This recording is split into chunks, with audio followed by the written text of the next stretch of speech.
waking up at my house in my own bed, and I gotta say it was pretty nice to sleep in my own bed last night and not be woken up by like 20,000 different sounds, or your roommate or the nurses just coming in to check you, or just random crazy shit going on in the halls at night. I'm just like a very light sleeper as it is.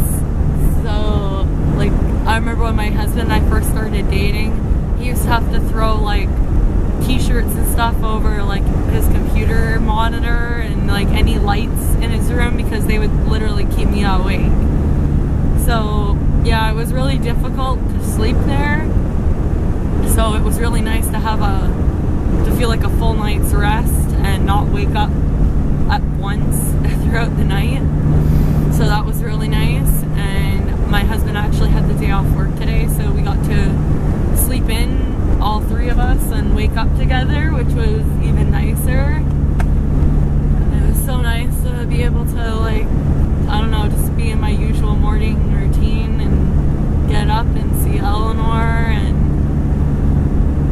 just do usual mom stuff, you know, change her and get her ready for the day. And we've like pretty much like cleaned up a lot of our loose clutter in the house now, so the kid has like free range pretty much now of the whole house. And it's hilarious because she still wants to just chill in her room by herself half the time.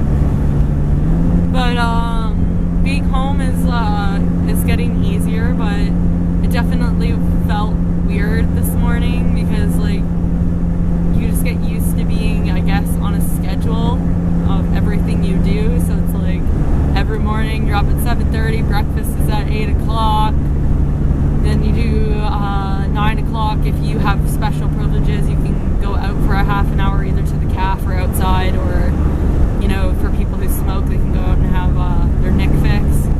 But I didn't get those privileges till literally like the day before I left, so I think I only actually got to use my half an hour privilege twice, and one of those times it was like me and my husband going together. So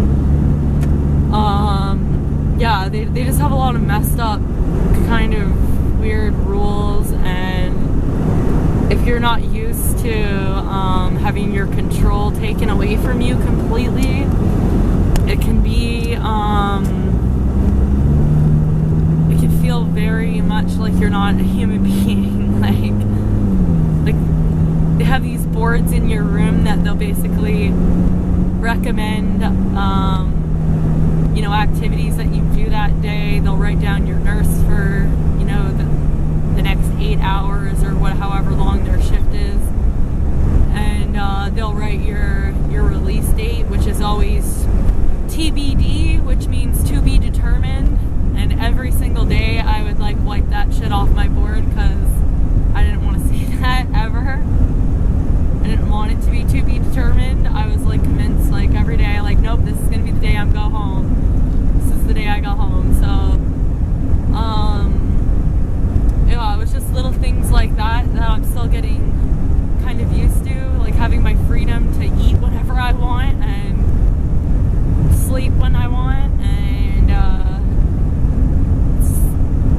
even though I was only there for like 5 days, I can understand how people become institutionalized and just rely on the structure, because I mean, you get 3 meals a day, you get a warm bed to sleep in at night, and there are always people around that are just like you, like having problems like you in life, or suffering with the same things, or struggling with the same life issues. So it feels like a very non-judgmental atmosphere when it comes to the other patients. Well, like the nurses and stuff, they could definitely use some empathy training. They give you like these looks sometimes when you're trying to like explain things to them, like you really are crazy. And when you're already locked in a mental institution, like it's like you already know, you know, that you're having problems, and you don't need people looking at you like you're crazy while you're there. So yeah, there's just like little things I'm learning to appreciate, like my own shower that doesn't turn off every friggin' 2 minutes, where you have to like hit a button to reset it and have the water come back down again. There'd literally be moments where I'd be like, you know, shampooing my hair with my eyes closed, and all of a sudden the water would stop, and I'd be like feeling for the damn button on the wall. And so yeah, it's nice to have constant running water. It's nice to have my shoelaces back. It's nice to have my hairbrush and my toothbrush and be able to have clean underwear every day. And yeah, I'm definitely not going to take the smallest things in life for granted anymore. You learn to appreciate the small things very quickly. But I just wanted to give you an update on how I was feeling, and I'm going to do another video later, part 2 of the mental hospital experience. I know my first video kind of got cut off, and I'm sorry about that. I didn't realize I was rambling on for 29 minutes, and my camera memory card ran out, so sorry about that, but there will be a part 2 coming, I promise. So until next time, stay strong, and remember, you are never alone.